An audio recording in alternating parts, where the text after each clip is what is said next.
Eu não passei na minha primeira seleção de residência, acredita? Hello, people. Sou Prof. Bárbara, sou enfermeira, especialista hoje em saúde mental e centro cirúrgico. Mas eu queria que nesse vídeo do nosso canal a gente partilhasse um pouquinho dessa minha trajetória de formação até alcançar os meus títulos de especialista. Eu me formei em 2012 e fiz a minha primeira seleção para residência, que na época aqui no DF era a residência da Secretaria de Saúde do DF pelo CESP, né? Sebrasp agora. E aí uma certa anula uma errada e era uma grande seleção. Mas eu quero dizer para vocês que eu não sabia nem o que era residência nessa época. Eu lembro que eu me formei em 2012, mas sempre durante a graduação eu busquei muitos congressos, eventos acadêmicos, porque eu pensava que eu queria alcançar um objetivo e esse objetivo era ser doutora em enfermagem. E para tudo isso, né, sempre as pessoas, meus professores, né, minhas grandes referências da formação, me orientavam a participar de eventos acadêmicos, tem que fazer um currículo bom. Então eu sempre tive noção de que para ter um diferencial, eu precisava ter um currículo. Na verdade, eu achava chique, né? Quando o povo chegava para palestrar e falava: tudo bem, sou enfermeira, sou especialista em tal coisa, sou mestre em tal coisa, doutora em tal coisa. Eu falei: tá aí, é aí que eu quero chegar. E nessa caminhada, né, nessa caminhada da minha formação, da minha graduação, eu participei de muita coisa. Eu fiz estágio extracurricular, então eu passei 2 anos da minha graduação fazendo estágio extracurricular, mas também participei como organizadora de eventos acadêmicos, como monitora de eventos curriculares, né? Participei de jornadas, congressos, simpósios e afins, apresentei muitos trabalhos, publiquei artigos, né? O meu artigo mais relevante eu publiquei durante a graduação com o meu grupo de estágio, mas eu quero que vocês entendam que esse processo é um conhecimento também, né? E muitas vezes nessa trajetória eu escutei aquela história de que se eu estudasse mais um pouquinho eu ia ser médica e tudo mais, mas eu sabia que a enfermagem tinha me acolhido de uma forma muito relevante, me identifiquei naquilo e falei, é isso que eu quero ser, eu não quero ser médica, eu quero ser a melhor enfermeira que eu puder ser. E essa melhor enfermeira que eu puder ser, eu preciso ter uma qualificação adequada. Então participei de muitas coisas, e eu lembro que em 2011 eu participei de um congresso e falou assim: olha, esse congresso aqui, quando vocês receberem esse certificado, vale 1 ponto para residência. Falei, eu não sei nem o que que é, mas se vale 1 ponto, eu quero, né? Então vamos participar. E aí depois em 2012, né, eu me formei no fim de 2012, então passei um ano inteiro no internato, né, que é o estágio supervisionado, e ainda não tinham, assim, conhecidos, né, assim, eu não conhecia o que que era um residente atuando no serviço. E aí eu peguei, participei da seleção, mas participei da seleção sim, ok, vou fazer uma prova. E eu sei que essa prova vai me dar uma oportunidade de fazer um estágio, atuando já como enfermeira, né? Mas vou me capacitar para isso.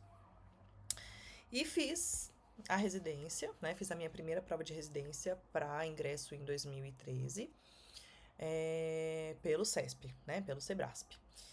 Mas sem ainda saber muito bem o que a residência ia me proporcionar. E aí fiz a prova e fiquei em 8º lugar. Mas na minha época, a gente selecionava o hospital e a área de concentração. Então eu escolhi clínica cirúrgica no HRT, no Hospital Regional de Taguatinga, né? Falando aqui de Brasília, quem tiver essa noção vai conhecer mais. E eu fiquei em 4º lugar de 3 vagas. Então a minha primeira residência, eu não passei. E eu não passei na mosca, assim, eu não passei arranhando, né, aquela vaga que poderia ser minha. O mais drástico e dramático disso é que o 3º lugar passou, fez a inscrição, 1 mês depois foi chamado em outro processo seletivo, abandonou a residência e eu não pude entrar porque tinha passado o período já de matrícula. E eu passei um ano importante, assim, trabalhando, atuando como enfermeira, sendo preceptora de estágio, como a minha primeira oportunidade de emprego. E depois disso, pensei, vai ter outro programa de residência, agora eu sei o que os residentes fazem. Agora eu me aproximei mais do que isso pode ser de diferencial para minha carreira. E fui lá e me inscrevi para o novo programa de residência. Para a mesma área, para o HRT e para a clínica cirúrgica. Passei em primeiro de 3 vagas. E passei, só para vocês terem ideia ainda, era Sebrasp, né?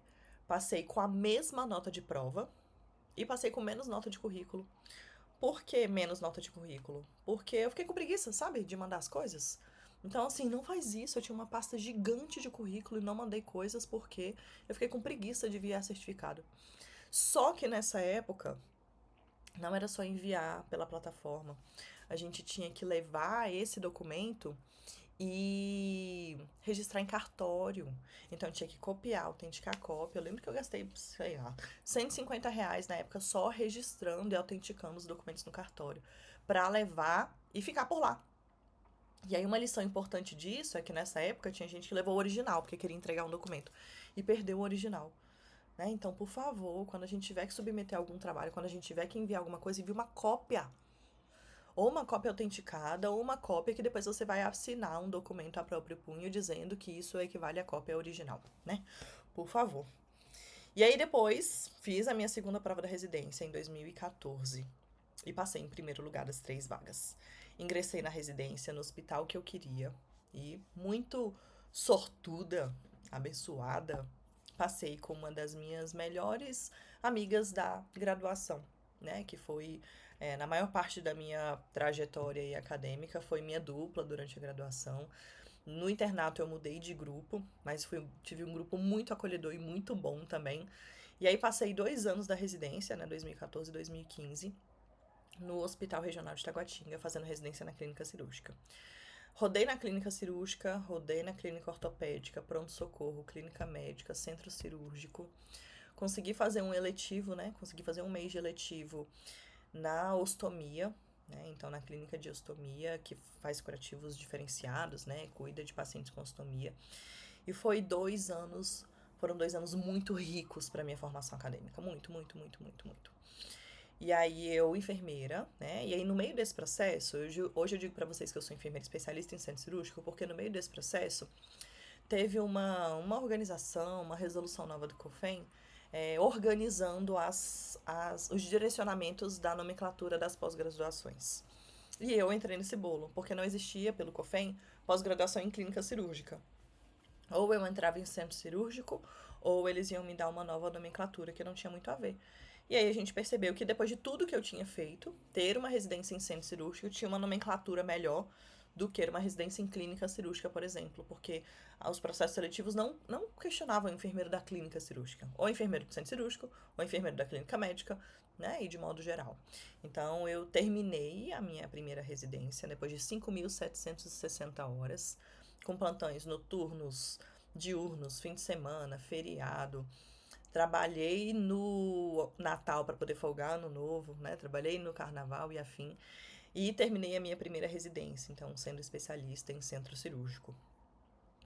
Quando eu estava terminando a residência, né? Terminei em março a residência e começa a outra, 1º de março. Eu também fiz uma nova prova para um novo programa de residência. Na graduação, eu sempre quis fazer saúde mental. Saúde mental era uma área que sempre tinha me interessado. Mas não tinha residência aqui no DF ainda. E eu não ia sair do DF, né? Então eu não ia sair da casa dos meus pais, não estava no meu plano mudar de estado. Então eu tinha certeza que eu tinha que fazer a prova da Secretaria de Saúde do DF. E aí eu já tinha percebido, né, acompanhando os editais, sabendo o que agora era residente, inclusive na residência de centro cirúrgico, eu me aproximei muito da associação dos residentes, né? Fui presidente da associação, lutei pelos nossos direitos e afins. Então, uma formação profissional, uma formação política, uma formação pessoal também. Conheci pessoas incríveis para minha formação profissional e pessoal. E depois fiz uma nova prova, né? Então, em meados aí de outubro de 2015, fiz a prova da residência. Só que agora era IADES, né? Outra banca, outro tipo de prova, múltipla escolha, uma banca com muito peguinha. E aí foi a primeira vez que estava oferecendo turmas para a residência de saúde mental no DF. Fiz, e eram 6 vagas. Fiz fazendo.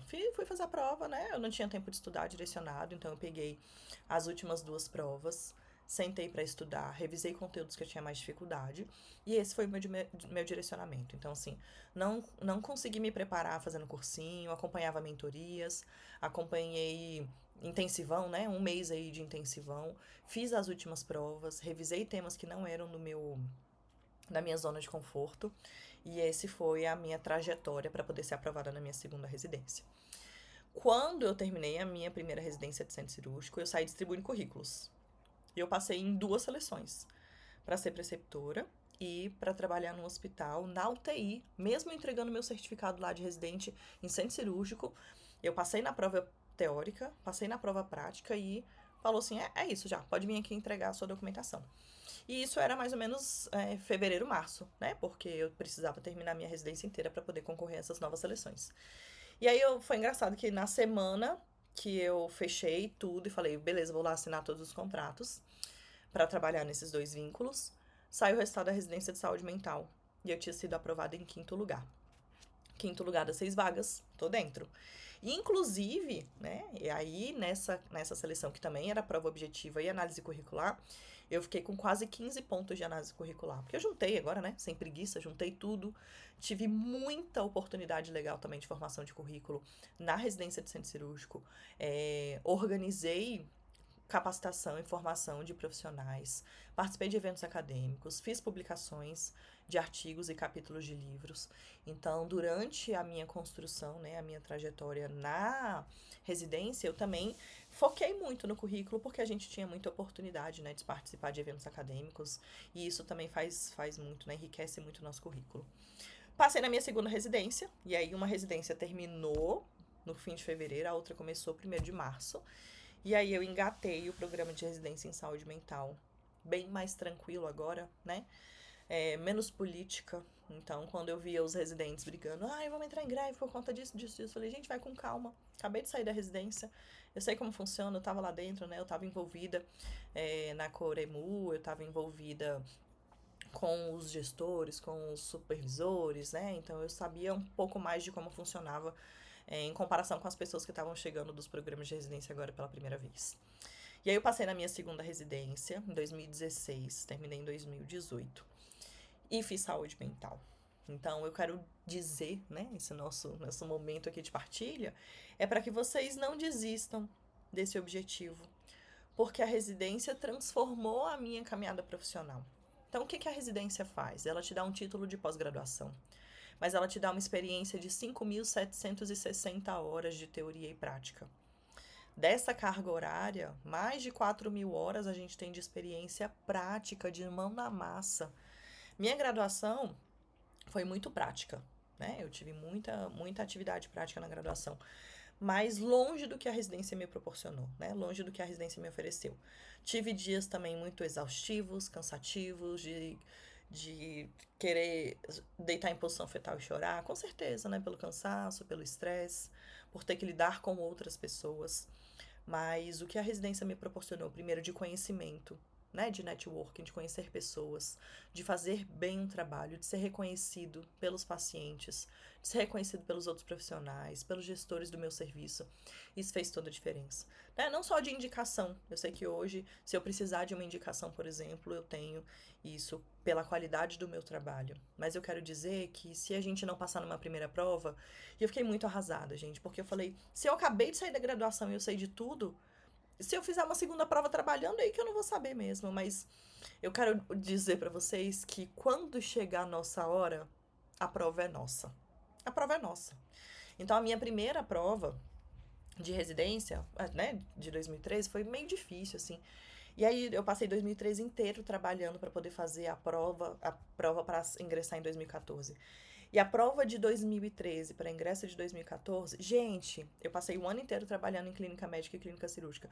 Caiu tudo sobre curativo, sobre lesão, sobre cuidados em ferida operatória e pós-operatório, e clínica médica. Então, eu não tive tempo de estudar, né? De estudar como eu queria estudar, fazendo cronogramas e organizando horas de estudo. Mas a prova foi para mim. A prova avaliou o conhecimento que eu sabia. E olha, detalhe, a minha prova Sebrasp, além de prova e análise curricular, a prova era objetiva e discursiva. A gente tinha 6 questões discursivas para responder, para poder depois corrigir e dar essa nota. Então, quando chega a sua hora, é a sua hora, é a sua prova, é a sua vaga, né?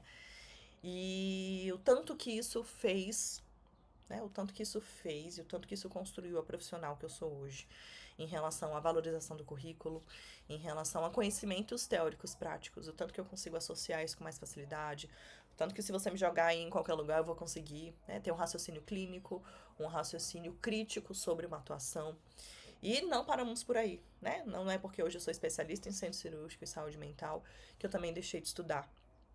No meio da residência de saúde mental eu passei no mestrado, fiz o mestrado, terminei em 2019, e também passei em outra graduação, fiz pedagogia na UNB, terminei agora há pouco, mas fiz, né? E o tanto que isso foi relevante, essa construção, tanto que isso tudo foi relevante para minha atuação profissional. Então, quando chegar a hora, é a sua hora, né? E se você não sabe o que é residência, você vai se candidatar como um concurso a fazer uma seleção, que a maioria das seleções de todo o Brasil, com vagas para enfermeiro, vai te proporcionar 5.760 horas de atuação profissional. Vai terminar te dando, né, um certificado de conclusão daquilo tudo. E vai te abrir muitas portas e vai te trazer muita capacidade, né, muita experiência profissional, muita qualificação profissional. Então, o desejo do meu coração é que você alcance a sua vaga. Sua vaga onde? No assunto que você quiser, no assunto que você tiver mais interesse, né? Eu sempre quis fazer saúde mental. Minha primeira residência em clínica cirúrgica foi por conta de uma experiência no internato que eu tive, que foi extremamente valioso, né? De professoras que foram muito mão na massa comigo, seguraram minha mão e falou, vem cá que eu vou te ensinar a fazer. Então, foi a minha escolha de trajetória por aí, né? Tinha coisas que eu falei, não vou saber, não vou fazer nunca. Urgência e emergência, por exemplo, né? Dessa época, nunca diga nunca, eu não faria nunca obstetrícia. Hoje eu sou enfermeira especialista em ginecologia e obstetrícia. Mas aí encontro, é história para outro encontro, né? Então aproveitem, a residência tem várias áreas de concentração, né? Área de atuação, enfermagem, área de concentração. Saúde da mulher, saúde do idoso, ginecologia e obstetrícia, saúde da criança, neonatal, UTI, paciente crítico. Você escolhe isso que tiver mais afinidade, porque você vai passar 60 horas semanais. Você vai passar 5.760 horas nessa área, então tem que ser uma coisa que você gosta, que você tem afinidade, que você sabe que o mercado de trabalho vai te abranger, né? Vai te abraçar depois de concluir sua residência. E, pra você saber, né? Residente sem emprego é só residente que tirou no sabático. Não quero trabalhar, quero ficar aqui só curtindo a minha arte. Aí você não vai trabalhar. Mas, quando você tem um currículo de um residente, um currículo de um especialista, isso pesa, né? 300 horas, 5.760 horas. Então, mais aí uma oportunidade, né? Mais uma faísca aí para te orientar, para te encaminhar a fazer residência. E eu tô por aqui, né? Me acompanha nas redes sociais. A gente tem um vídeo para o canal, sempre quis dizer isso. E tô aqui também para poder abrir caminhos e auxiliar vocês nesse processo de ingresso na residência. Porque a gente tem vagas em todo o Brasil, a gente tem grandes seleções, né? E eu espero que você alcance a sua vaga e que você seja tão feliz e tão realizado e tão motivado na enfermagem quanto eu tô. Porque, né? A melhor parte da enfermagem é o que a gente pode oferecer de melhor para o nosso paciente e para o nosso serviço. Enfim, é isso. Gratiluz. Manda notícias, tá? A gente vai conversando muito mais. Acompanha, me segue lá no Instagram também e a gente vai se encontrando sempre.